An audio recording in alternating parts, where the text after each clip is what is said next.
All right, everybody, we're going to go ahead and get started. I expect we'll have some people joining throughout the event. Just a reminder again, please use the Q&A to communicate with us. If you have any questions or want to clarify things, we will certainly be looking at that throughout. And then we will be going from there. So we have a lot to get to tonight. A lot of content to talk about. We do expect to have lots of questions from you, and so we're going to kind of dive right into it.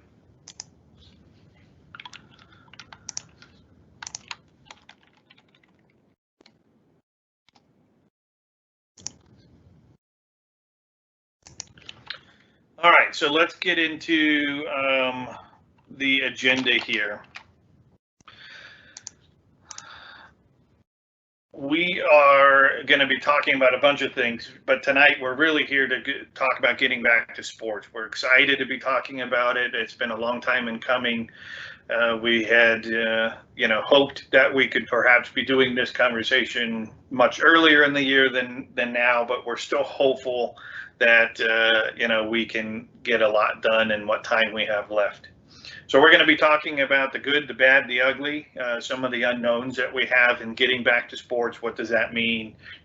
How will that work for all of us? We're going to talk about, some of the schedules and the tiers that we're currently in and what that means for, how we're, moving those sports forward, and more info will be coming on that. What our next steps are, what things you guys need to be prepping for as, as boosters and or coaches, things that we need to get moving forward. And then we're going to go over a bunch of things that hopefully a lot of you already know, such as our website, what it can do for us, and some of the housekeeping things that we need to do. So we're going to jump right in. Again, please, if you have questions, start putting them into the Q&A so that we can get to them. We will be monitoring that and respond either privately or publicly to every question that we get.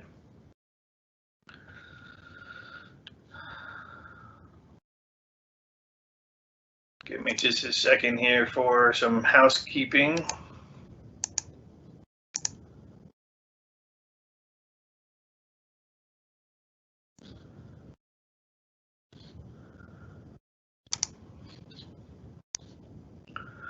Okay, so let's dive right in.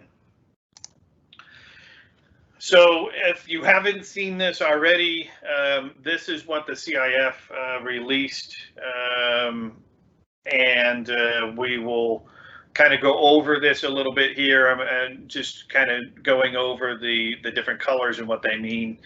The CIF had met. This came out, I believe, yesterday in the evening, so this is a very fresh announcement. And what they've done is decide where sports fall in with the colored tiers that the state has put together for the COVID response. So they have the purple, the red, the orange, and the yellow corresponding to the same tiers that the counties are currently using for their colors. So with that, in the widespread, we have sports allowed currently as of right now, cross country, golf, swimming, tennis, track and field. So those are the only sports that are allowed to be operating from the league at this point. Our next tier, which is red, will add in baseball, girls lacrosse, and softball. And then on the orange and yellow tiers are kind of the rest of the sports that we have, the football, boys lacrosse, soccer, volleyball, water polo, basketball, cheerleading, wrestling. So, we've got quite a few of those sports in those tiers. We're going to talk a little bit about, the unknowns, what that means for us and how we're going to kind of move forward and try to be excited about the things that we have. So let's talk about the good and what that means for us. We've got we've got a lot of things happening, and so we've been given autonomy from CIF as the Sierra Foothill League to push sports forward as we see fit, meaning coming up with our schedules and all of those things that we need to do in starting the sports without interaction from the CIF. We don't need their approval. As long as they meet the color codes that they put out, we're allowed to work autonomously in that. So that's exciting news. It eliminates some of the things that we've been dealing with having to wait on CIF to make some rulings on things. Now we are able to do those things on our own. So that means as soon as the county enters a new COVID tier, right? So as soon as we get into that red tier, we can immediately begin those new sports. We don't have to wait for some kind of process to happen. They can begin immediately. So that is super exciting for us, and that's the part that's giving us all some hope right now that we're going to be able to get through some of this stuff. We do hope to have full seasons for the sports that are able to play. We think that there are enough timing in in the seasons to be able to have a full season for those. So we're hopeful for that. We're hopeful that we might even be able to have spectators in some of these sports, and that they can come in to see these games within reasons of distancing and things of that nature. So obviously at a limited capacity for those, but we're still hopeful that we'll be able to have that. So with the good, we're excited to get playing, right? So starting immediately, the cross country, golf, swimming, tennis, and track and field. Some of those sports are kicking off this Monday. So just within a couple days now, we'll have sports being moved forward and doing so. So now we're going to get into the bed. So for that, I'm going to bring up, Mark from our board, and he'll kind of address that stuff here. So Mark, welcome to the live, and you're up. All right. So if you can, I guess I get to be the one that talks about bad and ugly. So that's my role, is being bad and ugly. The biggest issue that we have, well, two issues that we have as far as bad and ugly really is surrounding finances. Obviously with some of the issues that we have with the pandemic, the school's income is really reduced, and so we're basically planning on little or no help from athletics at all as far as budget. That includes things like no district transportation being provided. Then in addition to that, we also have the financial issues that most of our different clubs are dependent on tournaments and invitationals and things like that for fundraisers, and those are not going to be allowed. So that's the kind of some of the biggest issues. And then in addition to that, things like snack bars, concessions, that's not expected to be allowed as well. So we're really limited as far as what we can do for fundraising. That's a really big issue, obviously, for a lot of sports. So we want to, and then I skipped over one other thing that we have is we're not going to have any league championships. We're not going to have playoffs. So we're trying to get as much in as we can to allow as many kids as we can to participate in their sports. And because of that, we're going to have a lot of issues that we'll have to work through with scheduling and field use and facility use, depending on what gets opened up when. But again, the biggest issue right now is going to be income for our various clubs. So, and I do want to let me chime in there on that aspect as well. With the with the league championships, there still is hope that there will be some ways to wrap up the season. We don't know what that's going to look like as far as championships and stuff, because obviously there's a lot more involved with those kind of things. But athletics does expect that it won't just be, hey, you had a last game and that's it. That there's going to be some way that they're going to try to bring to a close those individual seasons as well. So this is just one of those areas we're kind of having to wait and see from there. But for those sports that are, or clubs that are traditionally thinking of, what you see with playoffs and things like that, it's not going to be that involved, but there will be something, but we don't know what it will be, what form it'll take, and it'll vary depending on your particular sport. So, and one other thing that I wanted to address, and the first item there, the costs, may be down, but we should plan for little to no help from athletics. So, athletics still does intend to cover things like referees. He does have some of that, but that in and of itself is going to eat a majority of the budget left. So, we're just kind of trying to play it by ear as far as what to expect from there.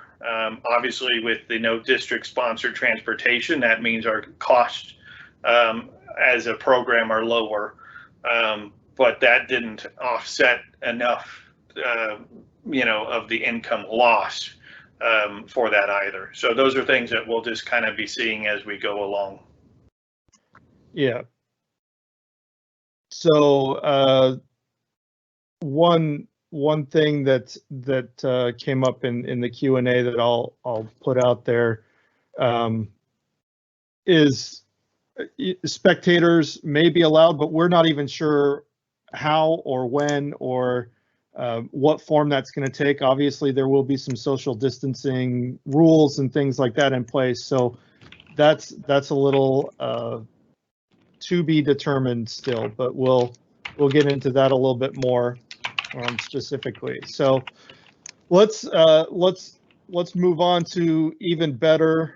Well, not better news, even worse news, the ugly side of things here. So obviously, in addition to our normal ways we make up the budgets for our various clubs, the pandemic is affecting a lot of people in a lot of different ways, and we're not immune from to the financial impacts of the pandemic, no matter where we live or what we do. So you should expect that your normal fundraising methods are going to be affected. You should expect that families are going to have a harder time making the normal donations that you see. And so what we're suggesting to people is make sure that you're being as fiscally responsible and prudent, also known as cheap, as possible for all non-required expenses. If you're used to getting brand new uniforms every year, that may not work. You may have to do some things differently than you've done in years past. Parties, repairs to facilities and equipment, things like that are non-essential. Try and limit it as much as possible. The big thing to remember here is that we are not allowed to require payment of fees in order for kids to participate. No matter what form that is, we can't require that, whether it's a quote unquote donation or anything else. And because of the situation, we are going to need to have an option for everybody to not donate. I know in years past, a lot of people have said that as part of their initial opening meeting and things, if you have trouble with it, come and talk to us. That is probably going to be a little bit different this year, where you're going to need to be a little bit more prominent about saying that if you can't make the donation, that's okay, and deal with it from that standpoint. So that's really the ugly part of it, is really not only do we have to look at this as this year, but this is probably going to affect us for the next couple of years from a fundraising standpoint. When nonprofits during any kind of a financial crisis, it usually takes them a few years to dig out, because all the sources that they depend on for donations usually take a little while to start having the money flow. So just make sure that you're looking at your financial projections, not just for the immediate year and what we're doing, but moving forward for the next year or two. Perfect. So, as we kind of look at things, I mean, we're kind of in the gloomy part of the news. We gotta, remember that this is exciting, that, the kids just want to get out and play. The kids don't care what they're wearing or not wearing. They just want to be on the field. They want to be wherever they're at. They want to be, with their friends doing these sports. And that's certainly what we're looking to get for them. So with your programs, we want to make sure that we work together on your budgets and we look at things. I know in past years, the budgets haven't been as big of a concern. We really want to make sure that everybody is planning appropriately for the things that they absolutely have to have, covering stipends for your coaches. That's a must have, things of that nature. And then looking at all the other options of things that we can postpone or other items. So as we kind of move into some of the unknowns that we have right now, we don't know when or if we're going to move through those tiers, right? That is not something that we're guaranteed. It's not something that we can do. We could try to predict it based off of statistics, but there is no guarantee that we move through those. So those are a big unknown for us. Obviously, for the sports that are traditionally like track or some of the others, swimming, that are starting anyways, we're already there. They're safe to do in the purple, and those are going to operate as they normally would. As far as the others, we need to be prepared for them and kind of make that assumption that we are going to move forward. Things can change at any moment. We've seen that even in the last couple of days, right? A couple of days ago, there were going to be no sports, and then the district kind of changed their mind and decided there are going to be sports and things of that nature. So we need to be on our toes. We need to know that that at any moment we may have different news than the news we are producing tonight, and need to be prepared for that. One of the other things that's a big unknown for us, and you've seen some surveys and things of that, is the state mandate for distancing at schools. It's different than what we have implemented for the district and what's happening at Granite Bay currently. So that means changes are coming. And those changes absolutely can affect the overall outcome of whether or not we get to do clubs and sports like we would like to be seeing and like we're doing right now. So those are some of the unknowns we have. We need to kind of figure out, how we're going to kind of keep abreast of that stuff, and we'll do our best to communicate with you as those things are coming out from the district and from athletics and from our administration. We'll certainly do our best to feed that to you. Unfortunately, we're learning about some of this stuff at the same time as you, and so is our school.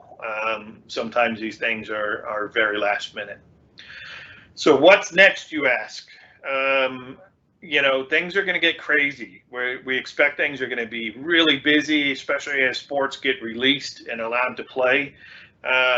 So we need to start planning now. If you're in a different tier than what is currently allowed to play, don't wait until that tier comes around for you to start planning how we're going to do this, getting your website onboarded, the registration forms done, planning your budgets and expenses for the year.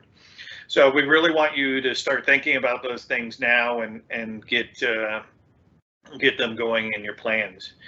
As Mark mentioned, sponsorships are going to be much harder to get. Okay, several of us on the board are business owners ourselves, and we were kind of talking about those kind of things that, what does it look like? It's a lot different, and how things are going to be out there. So I've got a few ideas for you here,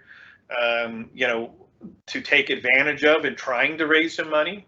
Obviously, we hope that everybody can raise a little bit to help offset the fact that you're not going to be able to make as much potentially with straight donations from players' families. So sell advertising on your website. Everybody has their own website within the Grizzly Pride website, and you can sell advertising space there any way you want, at any cost you want. We don't manage that. We can certainly help coach you if you're not sure, maybe what to be charging or how to be doing that. Find sponsors for specific initiatives. So I know in the past we might have gone and said, hey, we'd love donations for the baseball team, for the track team, can you do 500, 1,000, maybe we'll give you a banner or something. Try it differently. Look at, a need you have. Maybe that need is a piece of equipment you have to have, and it has to be new, right? For baseball, maybe the baseballs you have to buy. Take that $450 expense and go ask a, business to say, hey, we need baseballs and they're going to cost us $450. Is that something you would sponsor for us? Versus just openly saying, hey, will you give us money and it's going to help us out?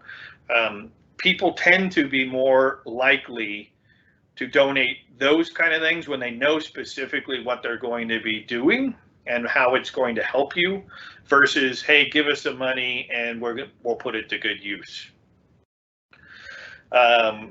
One thing that gets often overlooked is matching funds from employers. So for those of you who work for especially a bigger company, right, a lot of them do matching donations. We do qualify under that. Typically for every employer that we've contacted does that. And we work with Benevity and all of these other providers that these companies use. So we already have that for, HP and Intel and, I think Kaiser and Sutter and a few of those that do matching donations are already being utilized by some parents. But that's something that you can remind your parents that, they could potentially help out with some co-donation from their employers. So we need to get creative. Expect that the people that maybe you've gone to in the past probably, may not be able to help. So we need to make sure that when we're budgeting, that we're not counting on things that we don't have in hand already, and that we need to be mindful of that. A reminder for all of us is this is for the kids. The kids just want to get out and play. I know we all worry about, how does it look? Do we have the right gear? Is our end of year parties going to be right? More often than not, that's not what the kids are looking for. They just want to get out there. They want to hit the balls. They want to, throw the football. They want to run the track.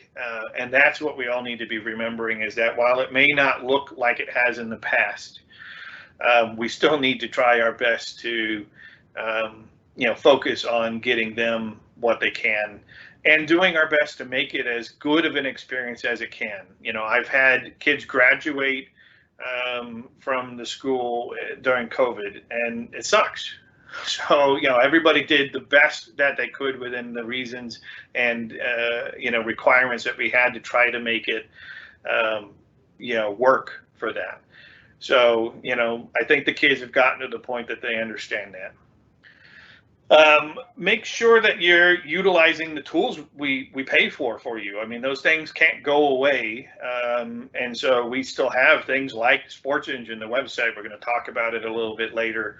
The volunteer management, if you have to have volunteers to manage your sport like we do with track, we still need volunteers to be able to help run those events if we have them.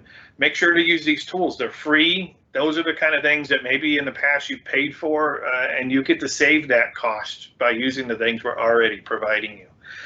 So if you're not sure what things we provide, schedule some time with us to discuss it, and we'll make sure to do that. And that kind of brings me to the next one. Reach out. So we're here to really help. We're here to get creative with you on the finances. We're here to help solve problems with parents. We're here to help solve problems with coaches. We're here to help solve problems with administration. We're here to do anything we can to try to help make the experience for the kids and for our booster parents as smooth as we can. And we'll make sure that you know a little bit later in the meeting how to reach out to us.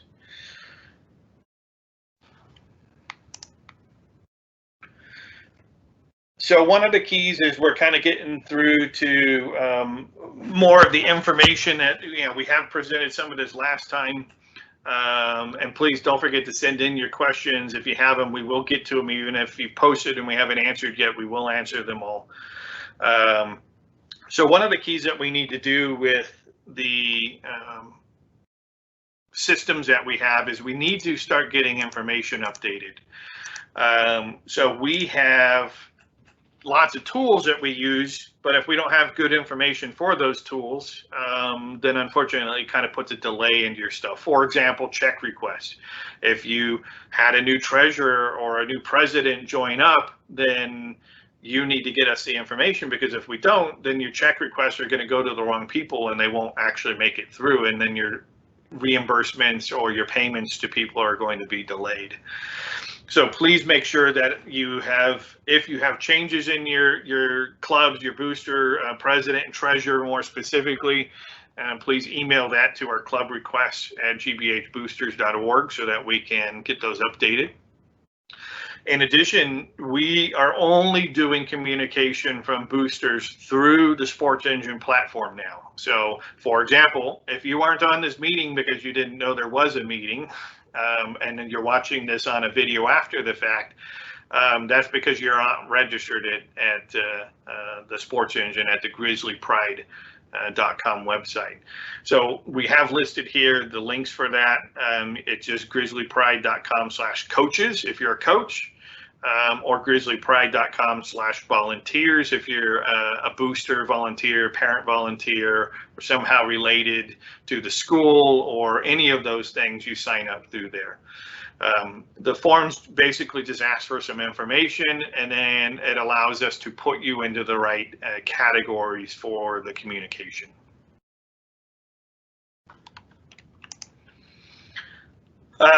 I think most of you at this point have seen our website.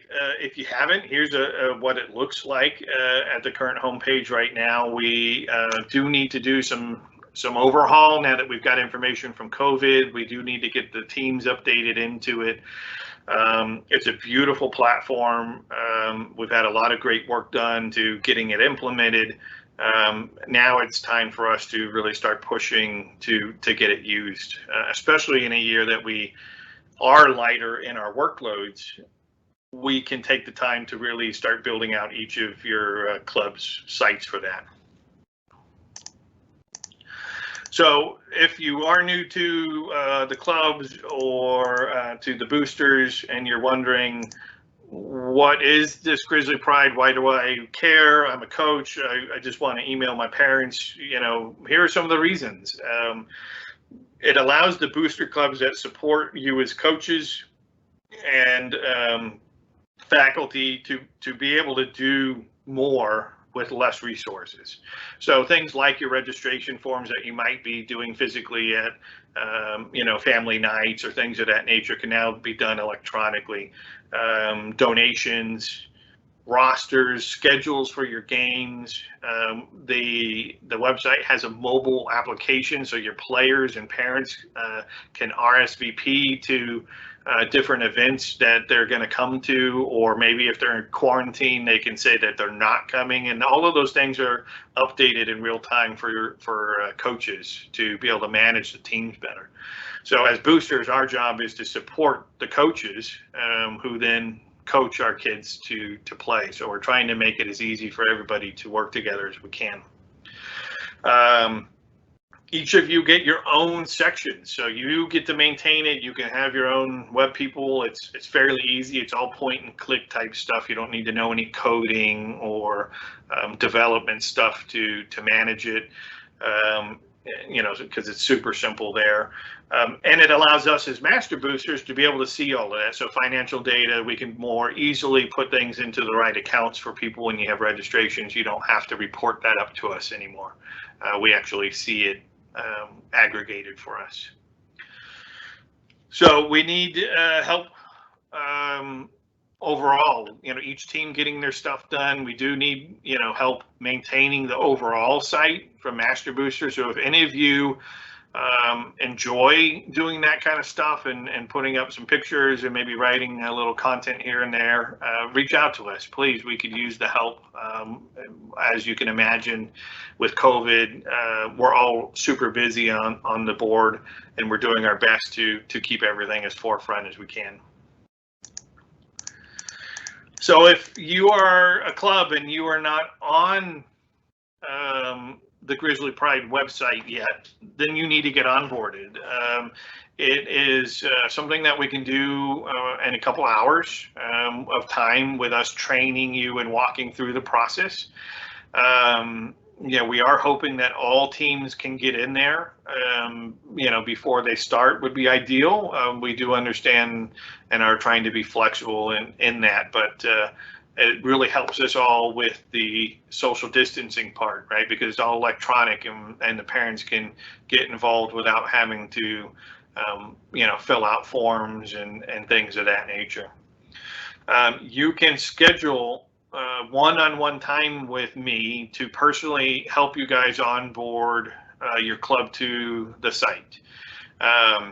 We'll talk about that a little bit, but if you go to gbhboosters.org, underneath the calendar menu is a new book a meeting. I'll talk about that a little bit more later, but now you can just schedule it. It'll show you all of my availability, and you can take a look at what works for you and put it on the calendar, including Saturdays. So there is some time available, select time available on Saturdays if for some reason you're unable to do meetings during the week. And when you are onboarding, all we really need you to do is just gather your forms you've used before for registration, anything that the coaches have provided that they like to ask, or any team guidelines and things like that they want the kids to agree to. If you already have a website or something that you're using, make sure you know what the links are. And then, of course, again, you need to register. So if you have not already registered, you need to do that before our meeting.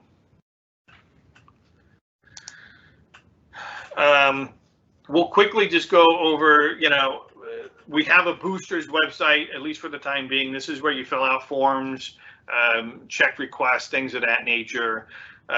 We have added the book a meeting since our last meeting. This is where we post new stuff as far as electronic processes and things.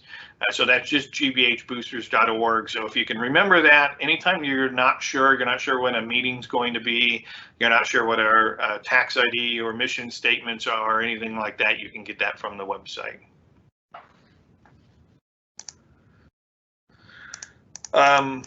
So we have, I talked about it at the beginning, we have tools for you guys. So I know a lot of people have used Sign Up Genius in the past. We have one called signup.com. It actually has more features than Sign Up Genius, and we have full pro licensing for everybody. We've arranged with them. We have 150 licenses, so technically teachers and other people can use it if they need to coordinate volunteers.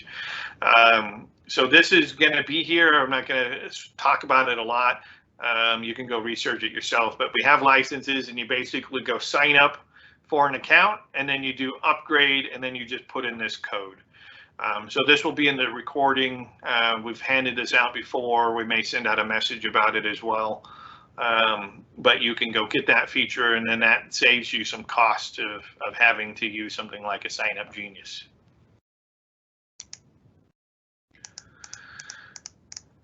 Just a reminder about our booster insurance. This is something I'll probably just mention every meeting. Just to remind you, we have insurance. You guys don't need to maintain any insurances on your own.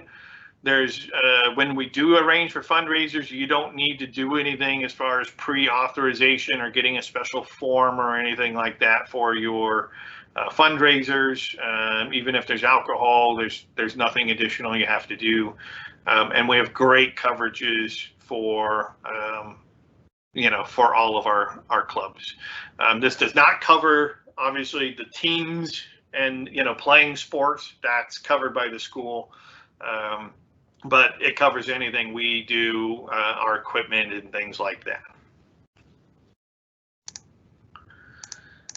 So this is something that we talk about at every meeting, and it gets permanently recorded in our meeting for everybody. And Mark already alluded to this earlier, but donations versus fees. School boosters cannot charge fees for sports or clubs. Okay, so we have to be very mindful about how we ask for money, what words we use. How those things are formulated as far as, is it more forceful or opting out and things of that nature. We can ask for voluntary contributions and donations. The language of that is reviewed by us as boosters and athletics. We do look at what we're doing, how we're asking it, and that's one of the reasons that we want everybody to use Sports Engine, our grizzlypride.com, because we control those registration forms, so we can ensure that they're meeting the legal obligations that they have for those registrations. We can never have donations used only for a particular student. Okay, so that's a no-no. We can't have a family say, I'm going to give you money, but you got to buy so-and-so all new stuff and it's only for him. We cannot force purchases of equipment or spirit packs or, anything else. There's nothing that a person has to pay to play a sport or do a club. We cannot force fees with a waiver, meaning we can't say, hey, it's $200. And if you don't want to pay the $200, you have to talk to us and we'll decide if we like what you say. We need to, and we're going to be moving all registrations to have a very easy opt-out button that they can just say, no donation at this time, and there won't be any pressure to them for that. On the flip side, I will just also mention that parents can donate more. So we'll make sure that those registration forms have an open-ended donation button that, some parents have extra money and don't mind saying, hey, I'm going to donate $500 extra so that maybe I can help cover some costs for people who can't pay. So there's no reason that we can't take more than what you were hoping for. And we'll certainly make that readily available for people. You can require students to fundraise as long as it's a team or club effort. So if Susie opts out of paying donation, you can't say, Susie, well, you have to go sell candy bars. Everybody on the team has to sell candy bars. So that is something that legally, though, you can make everybody on the team as part of the participation do fundraising. Again, as we talked about previously, I think this year is going to be something that we should really not look to do those things. I don't think selling door-to-door cards and candies and popcorn and ice creams and things of that nature is a good idea. So if those were a part of your plan to fundraise, then I highly recommend that you consider other plans and or work with us to let us know what your thoughts are on those plans, and we'll help make a decision if that's something that we want you to move forward with. So we're kind of coming to the end here. As I talked about earlier, we have the book a meeting page on our site now. I want to try to make it as easy for you to deal with issues you're having. I know sometimes you guys text or call, but you're hesitant to because you're not sure if I'm free. Now you have the ability to do so. It'll let you book a half-hour meeting. You can book a 2-hour onboarding. You can book a 1-hour meeting, so there are different varieties of things you can do in there depending on what your needs are. But we rather you check in with us and book meetings than hold things to yourself and not do so. We have one question in there, which we'll go ahead and answer, and then we're open for Q&A. That is our meeting, so we were able to get through pretty quickly. We've only had a couple questions here to be answered. So the question here is, do coaches only get paid if their sport makes it to their tier and the students play? So the stipend process for clubs, where we are providing coaches pay, I would expect that, yes, only coaches that are actively coaching would be paid by the boosters. If you guys don't perform at all, then the coach didn't do anything, for that. If you have different thoughts on that, then you can certainly discuss with us one-on-one, and we can kind of address that. If you have a plethora of money and you think that that's something you need to do, we can discuss. But I would expect if the teams aren't playing, the coaches aren't doing anything, that from a booster paid standpoint, that there wouldn't be any payments out to those. As far as the district goes, I'm not sure what the district is doing for their paid coaches from that standpoint, but it'll be something I could certainly ask, athletics, and see, if there's something that maybe we need to do differently for that, but that's the current expectation. And I'll give a pause here for a little bit. That was the last question that we actually had. So if you do have more questions, we'll stick around for maybe another 5 minutes or so, and you can certainly post those. Otherwise, we're excited to get back to sports. We want to get everything moving forward again as best we can. We know it's going to be chaotic, but we're here to support you guys, and hopefully this meeting was more of an up than it was a down. I know we had a lot of no's and you can'ts and expect the worst in here, but hopefully the news that we're starting sports as of Monday was more uplifting than the negatives, and we look forward to it.